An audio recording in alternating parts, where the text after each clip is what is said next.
Julie, toi, tu es une femme incroyable parce que tu as le super pouvoir d'apprendre aux parents du monde entier à accoucher et à faire naître leur enfant dans la confiance. Alors, Mhm. qu'est-ce que ça veut dire concrètement? Ben moi, j'ai la conviction que les parents ont tout ce qu'il faut pour mettre au monde leur enfant de manière heureuse, satisfaisante, même jouissante. Puis, j'ai toujours travaillé dans le but de renforcer la famille, parce qu'au fond, la famille, c'est un peu la structure de nos sociétés là, depuis le début des temps.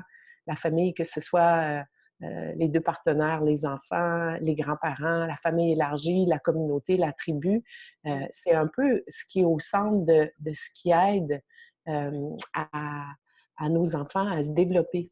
Puis mon intérêt, comme j'ai été médiateur pour le ministère de la Justice, mon intérêt vraiment, c'était de renforcer les couples parce que je voyais à quel point la périnatalité, donc ce qui entoure la naissance, c'était vraiment une période critique. Il y a un taux de divorce extrêmement élevé dans cette période-là.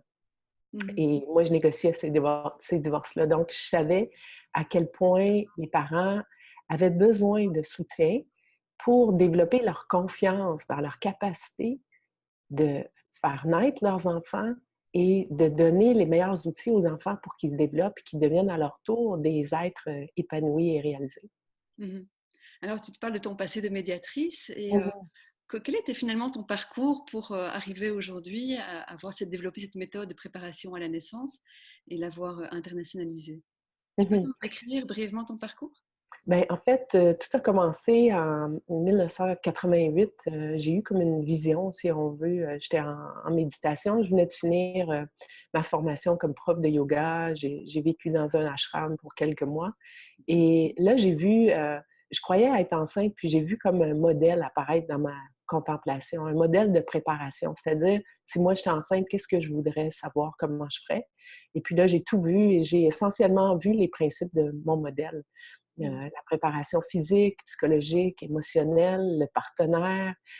Donc, toutes les composantes, je les voyais. Je voyais le diaphragme, la respiration, le souffle, la relaxation, les postures. J'ai comme tout vu ça. Alors, j'ai écrit ce modèle-là. Je Mhm. suis devenue enceinte au Népal quelques mois plus tard. Puis, dès que je suis revenue au Canada, j'ai commencé à former des parents, au fond. En fait, j'étais enceinte, puis je formais mon partenaire en même temps que je formais les autres parents. Puis Mhm. ça a commencé comme ça en 89, où ma fille est née. Mhm. Depuis ces 30 années-là, donc là, je suis devenue un chercheur. J'ai une formation en relations d'aide, donc plus dans le domaine psychosocial. Mhm. Euh, j'ai ensuite fait des études en éducation. J'ai travaillé dans un laboratoire de recherche sur la douleur. Et je dirais que dans les premières années, ce qui m'a vraiment convaincue, c'était ma pratique de médiateur, donc de négocier. Ça m'a convaincue de l'importance de préparer les parents. Donc, c'est pour ça que depuis ce temps-là, je forme des professionnels dans une quinzaine de pays. Là, ce que je veux vraiment faire maintenant, c'est de diffuser mon modèle plus largement aux parents, donc directement aux parents, parce que le travail avec les professionnels, c'est un travail qui est extrêmement difficile. Mhm. Euh, avec les doulas, il y a beaucoup d'espoir parce que les doulas, c'est des non-professionnels, non médicaux, si on veut, qui ne sont pas régis par un cadre formel. Et donc là, il y a plus de souplesse, plus de capacité à s'adapter aux besoins des parents. Mais dans les structures, c'est extrêmement difficile. Mhm. Tout le monde est pas mal en crise dans les structures. Par surcharge de travail, par la qualité, le type de travail qu'on demande aux professionnels. C'est les sages-femmes, les infirmières qu'on forme, les médecins sont souvent en conflit de valeurs, Mhm. c'est-à-dire qu'ils ne réussissent pas à faire ce qu'ils ont envie de faire et ce qu'ils sentent qu'ils ont besoin de faire pour les parents. Donc, ça crée un milieu qui est vraiment pas propice pour un accouchement en confiance, en harmonie. C'est pas propice. C'est pas impossible, mais c'est pas facile. Mhm. Donc, là, ma priorité ces derniers temps, c'est vraiment de diffuser les programmes virtuels que j'ai développés pour les parents pour qu'eux autres puissent au moins avoir accès à ça, puis eux autres définir avec leur environnement comment ils sont capables de créer ce qu'ils veulent comme naissance. Mhm. À propos Mhm. des parents, justement, tu affirmes que lorsqu'on questionne les femmes sur leur accouchement à venir, la Mhm. première émotion qui fait surface, Mhm. c'est la peur d'avoir mal. Ouais. Alors comment toi, dans tes programmes de préparation à la naissance, tu les aides quelque part à transcender cette douleur? Ouais, mais je pense que ça, c'est un concept appris, c'est un concept extrêmement, moderne, la peur de la douleur. Mmh. En fait, la peur, c'est une façon de manipuler, hein, les gens. Quand ils ont peur, ils font ils font ce qu'on leur dit de faire. Ouais. C'est pas nécessaire que la peur existe dans un accouchement. Mmh. D'ailleurs, il y a la preuve, il y a des femmes qui vivent des accouchements extatiques. Et pour que ça arrive, ça prend vraiment un shift, hein, une transition cognitive pour comprendre que accoucher, ça n'a pas besoin d'être douloureux. D'un point de vue neurophysiologique, il n'y a rien qui explique l'intensité de ce que les femmes vivent. La douleur va être accentuée par le psychologique, donc nos attentes, ce qu'on a appris, ce qu'on a entendu des autres. Puis la douleur va être accentuée par les interventions médicales. Donc, par exemple, de déclencher un travail, ça va augmenter la douleur parce que ça enlève les hormones naturelles qui, elles, nous protègent et qui nous soulagent. Mmh. Quand il y a des gens qui nous examinent, qui ont les doigts dans notre vagin, qui nous dérangent, qui nous questionnent, qui nous font peur, ça aussi, ça va augmenter notre douleur. Donc, pour pas vivre de douleur, en fait, il faut vraiment se questionner sur qu'est-ce qui nous fait peur Mmh. et travailler ce nœud-là d'un point de vue émotionnel et psychologique en amont pour aller développer une compréhension de pourquoi on a peur. Donc, ça vient d'où? C'est une histoire, c'est un film, c'est une Mmh. lecture, c'est quoi qui fait que j'ai si peur? De travailler à libérer ça, puis à développer des stratégies qui nous permettent de faire face à nos peurs à la douleur aussi. Mmh. Donc, d'un point de vue neurophysiologique, d'un point de vue hormonal, il y a énormément de techniques qui existent Mmh. pour gérer nos sensations fortes. Comme par exemple, si moi, je me prépare à aller faire une expédition, puis je vais grimper le Kilimandjaro, c'est clair qu'à quelque part dans le processus, je vais trouver ça pénible.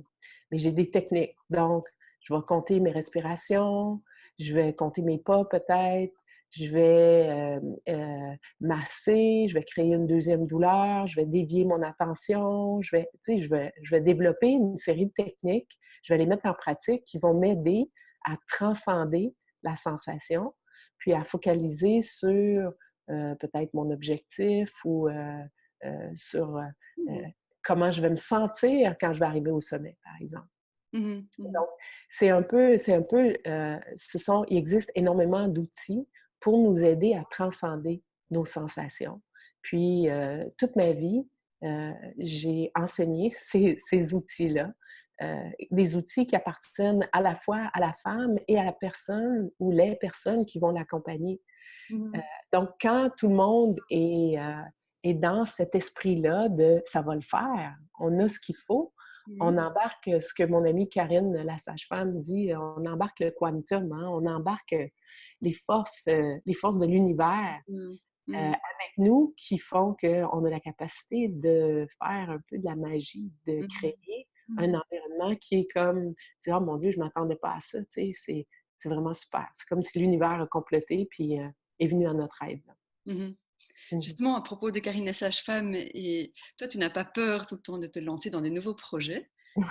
Bon, récemment, j'ai appris que tu avais travaillé avec elle pour élaborer une nouvelle préparation à la naissance. En Exact. quelque sorte, là, je lis mon petit papier, pour déconstruire le paradigme de la douleur et Mmh. découvrir le plaisir de l'enfantement. Exact. Alors, cette collaboration, comment elle s'est passée? Parce que je vous imagine là, toutes les 2, Mmh. pleines d'idées, bouillonnantes, avec cette envie que vous avez vraiment d'être au service des gens et au service de la puissance de l'enfantement.